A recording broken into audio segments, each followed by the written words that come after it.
Hey guys, कैसे हो आप सब। स्वागत है आप सभी का हमारे आज की नए वीडियो में। सोलो लेवलिंग राग्नारॉक का नया चैप्टर आ चुका है और मैं हाजिर हूँ आपके लिए इसका धमाकेदार एक्सप्लेनेशन लेकर कि तो चैप्टर की स्टार्टिंग में हम देखते हैं सुहो ने उस हंटर को हरा दिया है, जिसकी वजह से उसका पूरे 2 लेवल बढ़ जाता है। उसकी जो स्किल है इंक्रीज स्ट्रेंथ, वो भी 1 लेवल अप हो जाती है। उसके बाद सुहो उस हंटर को गहरी नजरों से देखते हुए कहता है, इसने अपने पास लाइफ की सारी मेमोरीज बिना शैडो की के ही रिगेन कर ली। क्या ये मेरे फादर से इतना ज्यादा हेट करता था? फिर सुहो ब्रू से पूछता है, ब्रू तुम्हें क्या लगता है इसे एक शैडो सोल्जर बना दिया जाए तो कैसा होगा? जिसका जवाब देते हुए ब्रू कहता है, यंग मोनार्क, मुझे लगता है कि आपको सर्व करना एक ऑनर है। इसके बाद सुहो अपने मन में सोचता है, किसी पर्सन को एक शैडो सोल्जर में टर्न कर देना ये एक पनिशमेंट के जैसा है। ये ऐसा है कि मरने के बाद एक लॉयल सोल्जर की तरह अपने मास्टर के लिए फाइट करना, और उनके जो सेंसेस हैं वो उन्हें शैडो सोल्जर बनने के बाद दोबारा मिल जाते हैं और वो अपने खुद के जजमेंट्स भी ले सकते हैं। पर जो शैडो इक्विपमेंट्स होती हैं उनके पास बस पावर्स ही होते हैं।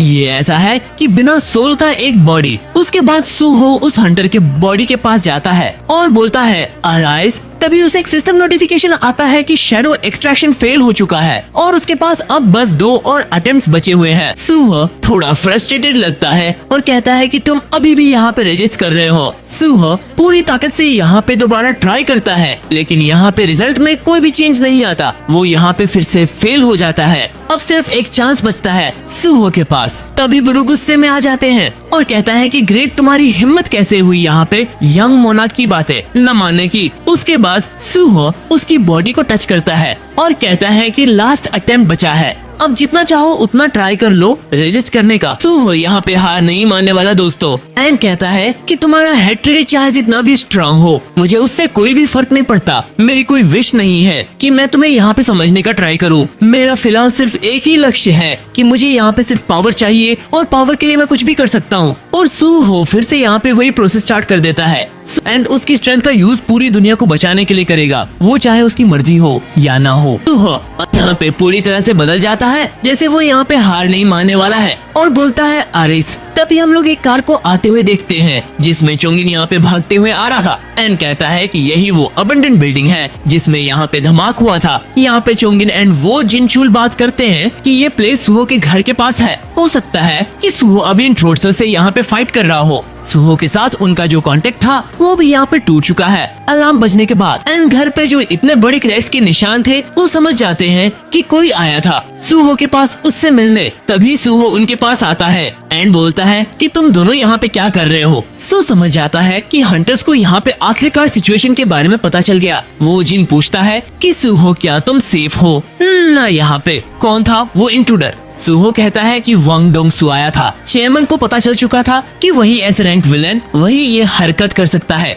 सुहो बता देता है कि उसने उस हंटर को हरा दिया है। इस बात को सुनकर वो दोनों यहाँ पे शॉक में है। चेयरमैन अपना सेंटेंस पूरा करता उससे पहले सो कहता है कि उस डिफीट करना हार्ड था एंड वो यहाँ पे बहुत ही ज्यादा एक्साइटेड था अपना नया पावर दिखाने के लिए। और सुहो ने वांगोन्सु के शैडो के पावर को अपने हैंड में दोस्तों यहाँ पे इन्फ्यूज कर लिया है। एंड ये शैडो आइटम को दोस्तों आप लोग जरा ध्यान से देखो, सुहो को एक बहुत ही बड़ा वेपन मिल गया है यहाँ पे लड़ाई के अंदर। अब सुहो यहाँ पे किसी भी हंटर के सामने हेड ऑन फाइट कर सकता है, सामने चाहे कोई भी हो। फिर हमें दूसरे दिन हंटर एसोसिएशन के बाहर सारी भीड़ यहाँ पे जमा हो रखी थी। हम लोग मेजरमेंट सेक्शन को देखते हैं जहाँ पे सारे हंटर यहाँ पे फिर से इवोल्यूएट होने के लिए यहाँ पे आए थे। एक हंटर बाहर निकल के कहता है कि मुझे पहले बहुत अच्छा लगा था, लेकिन मैं यहाँ पे सिर्फ एक द क्लास हंटर हूँ। एंड दूसरा आदमी उस कहता है कि तुम एक माइनर का काम कर ही सकते हो। एक कैंडिडेट यहाँ पे सारी चीजों का नोट ले रहा था सब कुछ एंड वो यहाँ पे कहता है कि अब तक 4 D class and 2 E class Hunter यहाँ पे आ चुके हैं। मस्त एक्साइट होके कहता है कि ये बढ़िया है, अब यहाँ पे टाइम आ चुका है मेरे जैसे विनर के अपीयर होने का। उसका यहाँ पे नाम होता है किम पासियोको।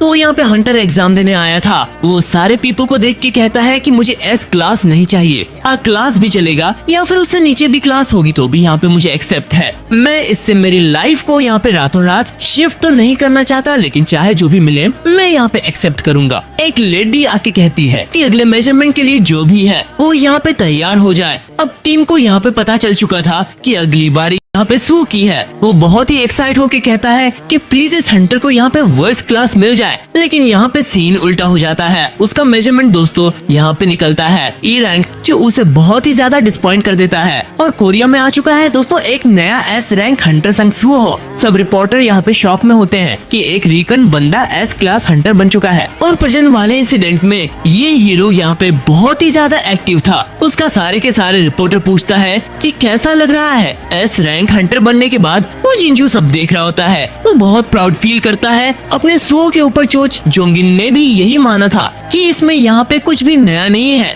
संगसो से एक्सपेक्टेड था कि वो यहाँ पे एस रैंक तो निकलेगा ही, बैग यू नो। यहाँ पे उसकी ग्रोथ को देख के यहाँ पे बहुत ही ज्यादा अमेज था। ऐसा लग रहा था कि जैसे वो जल्दी यहाँ पे नेशनल रैंक हंटर बन जाएगा। जोंगिन कहता है कि चलो फाउंडेशन हो गई, अब बारी है अगले स्टेप की। प्लान उन लोगों का प्लान था कि सारे फील्ड डंजन को क्लियर करना, सारे गिल्ड के हंटर्स को इकट्ठा करना एंड ऊपर से उसके बाद नेशनल एंटर्स को भी उन लोगों को इकट्ठा करना है। वो यहाँ पे सोच रहा था कि ये सारी चीजें हम लोगों को सुबह के लिए करनी पड़ेगी। उन्हें पता नहीं था कि कितना ज्यादा टाइम लगेगा। इन सारी चीजों में ये क्यू का एक कंसर्न था कि सारे लोग हम तैयारी कर रहे हैं, लेकिन तब तक जो इटारिक है वो भी यहाँ पे साथ नहीं बैठेगा। वो जिंजुल ऐड करता है कि स्टार्टर्स जो कि हमने इलीगल घोषित किया था कंट्रोल एसोसिएशन के द्वारा, वो अब यहाँ पे इवॉल्व हो चुका है स्टार फ्रेगमेंट में एंड वो यहाँ पे डिस्ट्रीब्यूट भी हो रहा है सारे के सारे मार्केट के अंदर। वो सारी इन्वेस्टिगेशन से ऐसे बच रहा है जैसे उसको हमारे बारे में सब कुछ पता, जैसे कि वो हमारे बिल्कुल करीब हो। आगे बढ़ते हुए मुझे लगता है कि हमें सिर्फ ट्रस्टवर्दी लोगों को यहाँ पे सिलेक्ट करना होगा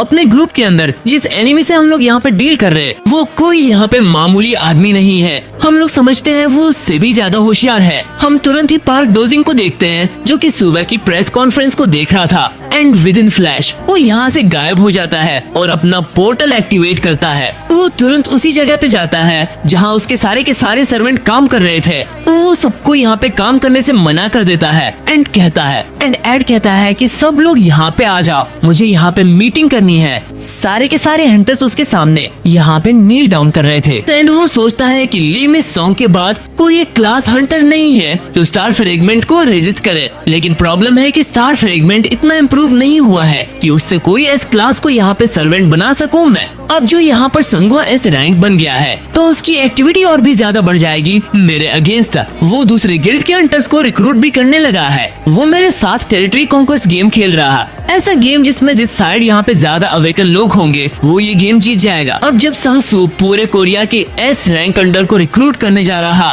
तो मैं यहाँ पे सिर्फ कोरिया में से बिलीवर क्यों ढूंढ रहा हूँ, इस बात का यहाँ पे कोई भी सेंस नहीं बनता। अगर मैंने यहाँ पे संगसू को डायरेक्ट फाइट के लिए चैलेंज किया तो क्या मैं यहाँ पे उस फाइट को जीत पाऊंगा? उसकी ग्रोथ स्पीड का यहाँ पे कोई भी अंदाजा नहीं लगा सकता। अगर मैं सारे बिलीवर्स को कंज्यूम में कर लूँ फिर भी मैं यहाँ पे उसके अगेंस्ट नहीं जीत पाऊंगा शायद। एंड तुरंत ही वो यहाँ पे बहुत ही एक्साइटेड होके कहता है बस अगर वो फोर्थ पीस आ जाए मेरे पास and goal is to possess the power of darkness. असल में दोस्तों उसका अल्टीमेट टारगेट है यहाँ पे जिनू के पावर को यहाँ पे पोजेस करना। At some point I am heading towards संगसू। मुझे ये गेम कुछ भी करके यहाँ पे जितना इतना ही है। फोर्थ पीस जल्द आ रहा है और कहता है कि नहीं फोर्थ पीस नहीं, चाहे कुछ भी हो जाए, अगर मुझे फिफ्थ पीस को भी यहाँ पे अपना बनाना पड़ेगा तो मैं वो भी करूंगा, लेकिन मैं यहाँ पे इस गेम को यहाँ पे किसी भी हालत में जाने नहीं दूंगा, मुझे यहाँ जीतना ही होगा। वो यहाँ पे बहुत ही ज्यादा इंसेंट लग रहा होता है और यहाँ पे पूरी तरीके से मिनियाक बन चुका है। तुरंत ही पीछे से आवाज आती है कि हंटर पार्क डोजिन एंड वो यहाँ पे एक फीमेल हंटर थी जो उसको देख के कहती है कि हंटर पार्क मैंने सोचा नहीं था कि हम लोग यहाँ पे ऐसे डंजन में मिलेंगे। ऐसे तरीके से वो यहाँ पे सिचुएशन का शुक्रिया अदा मानती है, कहती है कि अच्छा हुआ मैं यहाँ पे अपने ग्रुप से अलग हो गई। एंड वो अपनी लाइन को यहाँ पे कंप्लीट करने जाती है कि क्या वो यहाँ पे उसके साथ बात कर सकती है, लेकिन उससे पहले ही पार्क डोजिन ने उसको मार डाला। विद इन फ्लैश उसने यहाँ पे एक फीमेल हंटर को मार डाला एंड कहता है कि ये जगह यहाँ पे ऐसी वैसी कोई जगह नहीं है, ये डेथ गॉड गिर की जगह है, समझे? ऐसा कोई भी कहीं से भी आ नहीं जा सकता मुझसे यहाँ पे मिलने के लिए। एंड कौन हो तुम? तुरंत ही यहाँ पे जो लाश थी वो बोलने लगती है कि यू आर गुड इंस्टिंक्ट। वो तुरंत ही ट्रांसफॉर्म होने लगती है एंड कहती है कि अटैक कुछ ज्यादा नहीं था, बिना वार्निंग के लगता है तुम लोग यहाँ पे ग्रीटिंग में नहीं मानते। वो हंटर पार्क डोजिन को कहती है कि नहीं तुम हंटर नहीं, यहाँ पे अपोस्टल ऑफ इटारिन हो। दरअसल दोस्तों वो जो भी था यहाँ पे अपोस्टल इटारिन की सारी सच्चाई जानता था। यहाँ पे हंटर पार्क डोजिन भी शॉक में पड़ जाता है एंड यहाँ पे फिर से शॉकिंग रिएक्शन में पूछता है कि कौन हो तुम, वो यहाँ पर सामने बोलती है मैं हूँ आशा, और उसका फेस कंप्लीट होने लगता है। और फाइनली दोस्तों मोनाको के सोलर लेवल एक रैग्नारोक में एंट्री हो चुकी है एंड वो तुरंत ही पाक डोजी से कहती है कि तुम ऐसा समझो कि हम लोग यहाँ के ही है एंड हम लोग तुम्हें यहाँ पे एक डील प्रपोज कर रहे। तो दोस्तों यहाँ पे सोलो लेवलिंग रैग्नारोक का चैप्टर 59 खत्म हो जाता है। आई होप कि आपको एक्सप्लेनेशन अच्छा लगा होगा। अगर अच्छा लगा तो इस वीडियो को लाइक कर देना, चैनल को सब्सक्राइब कर देना and thank you for watching guys. See you in another video.